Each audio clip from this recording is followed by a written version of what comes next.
Hai, selamat datang ke Tips Tiff kali ini, dan pada hari ini Tiff ingin berkongsi dengan Anda semua tentang tanda-tanda turbo kereta kita tuh menghampiri kerosakan ataupun sudah rosak. Nah, jadi stay tune guys. Oke, tapi sebelum Tiff meneruskan cerita pada hari ini, Tiff ingin berterima kasih kepada Dr. Hasbullah yang Tiff banyak rujuk tentang turbo ini, dan Tiff pun ada mengikuti sebagian daripada kelas dia tentang turbo ini, dan di sini Tiff ingin berkongsi lah apa yang Tiff sudah belajar dengan dia, dan saya berharap maklumat yang Tiff share kali ini sangat bermanfaat kepada semua orang. Oke, apakah tanda-tanda turbo itu sudah rosak? Nah, jadi first yang Tiff belajar adalah apa yang Tiff mau kongsi pada hari ini adalah first kita, of course, memang sasa kita punya engine akan kurang power. Nah, kenapa dia boleh jadi kurang power? Kalau macam cc yang kecil seperti macam 1.9, nah seperti Anda tahu 1.9 itu sudah cukup kecil untuk sebuah pickup kan, tetapi kenapa bila kamu orang try drive kereta tuh tapi dia kurang power? Nah, bila engine ataupun sisi engine tu jadi kecil, memang sepenuhnya dia bergantung kepada turbocharger untuk menjadi power.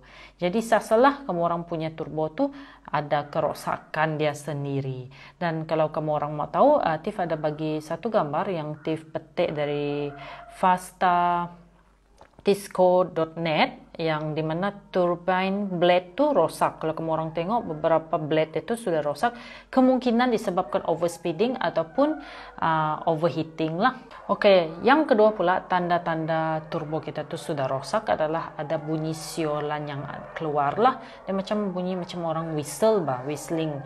Dia macam bunyi angin ataupun siolan lah. Kalau kamu orang dengar benda tu dari dalam kereta kamu dan kamu orang dengar dia dari luar, kemungkinan ada kebocoran dari hose dari tekanan yang tinggi itu dia sudah bocor. Nah, bila hose kamu orang tu bocor, maka boost dia pun hilang, kurang power, dan coba kamu orang buka engine hood kamu orang, kemungkinan ada hose yang bocor. Nah, kalau benda siolan ni keluar, kamu cepat-cepatlah buka engine hood tu, tengok ada yang bocor ke apa. Oke, simptom yang ketiga pula adalah akan ada banyak asap yang keluar dari exhaust kereta kamu orang. Nah, asap waktu pagi itu sangat normal lah, karena asap waktu pagi itu kemungkinan adalah uap air yang keluar apabila kita start engine kita pada waktu pagi. Tetapi kalau kamu orang along the way kamu orang berjalan tetapi banyak asap keluar, asap putih ke asap hitam, dia macam tiba-tiba terlalu banyak dalam jumlah kuantiti yang banyak.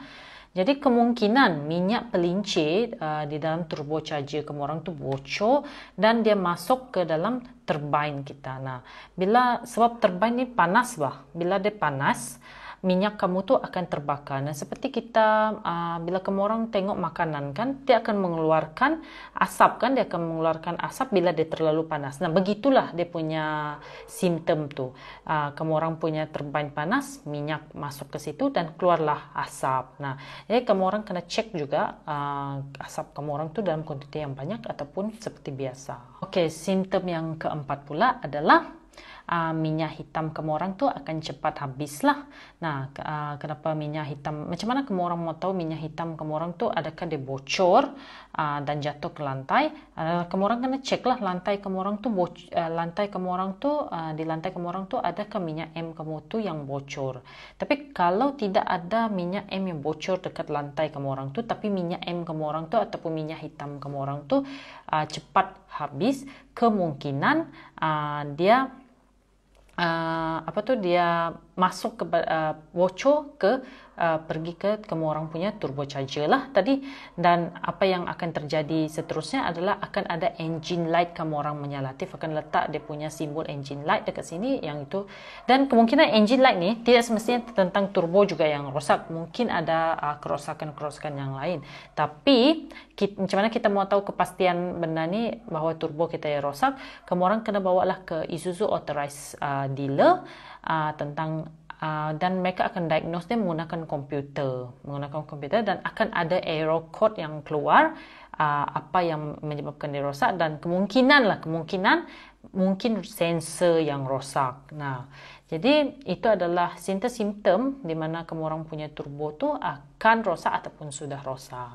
Selepas semua simptom yang Tiff explain kepada kamu orang tadi, Tiff juga ingin share dengan kamu orang tentang macam mana kita mau mengelakkan kita punya turbo ni daripada rosak. Karena kalau turbo ni rosak, akan banyak kos yang kita terpaksa hadapi, guys. Oke, jadi ada beberapa tips nih. Yang tips pertama adalah kita tidak servis kereta kita mengikut jadual yang ditetapkan. Nah, salah satu apa yang menyebabkan bila kita tidak mengikut jadual yang ditetapkan, iaitu saya sangat-sangat menggalakkan orang untuk servis setiap 5,000 km. Karena kita tidak tahu along the way masa kita driving 5,000 km tu, kalau orang normal lah, orang yang normal perjalanan dia memang akan mencapai 3 bulan untuk 5,000 km. Tapi kalau dia memang jarak jauh, mungkin 5,000 akan lebih cepat daripada biasalah. Nah, kenapa perlu servis on time? Kerana bila kamu orang tidak menukar minyak enjin dalam tempoh yang lama, enjin yang berturbo ni dia memerlukan minyak yang bersih, dan dia memerlukan minyak yang bersih dan pelinciran yang maksimum lah, guys.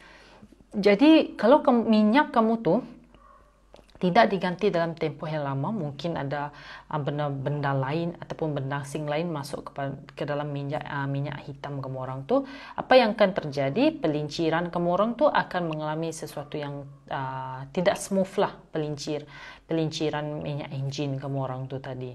Nah, bila minyak enjin kotor, kamu orang faham lah, itu yang akan menyebabkan turbo kita pun cepat rosak. Tips yang kedua pula, guys, adalah tentang kita punya habit lah. Saya sendiri sebagai pengguna Isuzu juga ada habit yang tidak bagus beginilah, iaitu bila kita sudah berjalan dalam perjalanan yang jauh, dan kelajuan kamu orang tu pun sudah terlalu laju dalam kelajuan yang tinggi lagi tu. Nah, bila kamu orang stop ataupun kamu orang mau memantikan enjin, kamu orang stop terus enjin tu. Nah, tanpa membiarkan dia cooling down. Even kita sendiri pun selepas bersenam pun harus cooling down. Apatah lagi kereta yang kita cipta ni. Kita yang dicipta oleh Tuhan ni pun harus cooling down. Kereta dicipta oleh kita dan kita tidak membiarkan dia cooling down. At least lah sekurang-kurangnya kamu biar dia cooling down untuk menyejukkan turbo tu tadi. Nah, salah satu sebab utama turbo kita tu cepat mati adalah kerana minyak kita tu choking ataupun tercekik lah dalam bahasa lain dia. Nah, jadi sebab dia terkejut kita berhenti begitu saja kan. Nah, minyak yang melincinkan turbo kamu orang tu pun boleh menjadi panas dan membentuk pepejal minyak. Nah, kalau untuk benda ni is better kalau kita biarkan dia sejuk dulu, then baru kita offkan enjin kamu. Jadi itu saja perkongsian Tiff tentang tanda turbo yang rosak ataupun hampir rosak. Dan ketika tanda-tanda ataupun tips yang Tiff berikan tu tidak semestinya turbo yang rosak. Kemungkinan ada benda-benda lain, tapi simptom ini yang selalu terjadi apabila kita punya turbo tu hampir rosak ataupun rosak. Nah, apa-apapun, guys, is better kamu orang servis kereta kamu orang tu setiap 5,000 km dan baliklah kepada authorized dealer. Memang authorized service center lah yang memang authorized punya. Memang dia mahal daripada yang di luar, tetapi orang yang betul-betul pakar adalah orang yang memang authorized dealer tu. Nah, mungkin kita akan rasa mahal berbanding dengan yang di luar, tetapi percayalah, guys, saya sudah menggunakan saya punya kereta sendiri selama 7 tahun dan tidak ada satu kerosakan. Bukan cakap yang saya ni menggunakannya di bandar, tetapi saya sangat-sangat menitik beratkan bahawa saya kena servis di authorized dealer. Nah, itu saja dari Tiff. Thank you for watching.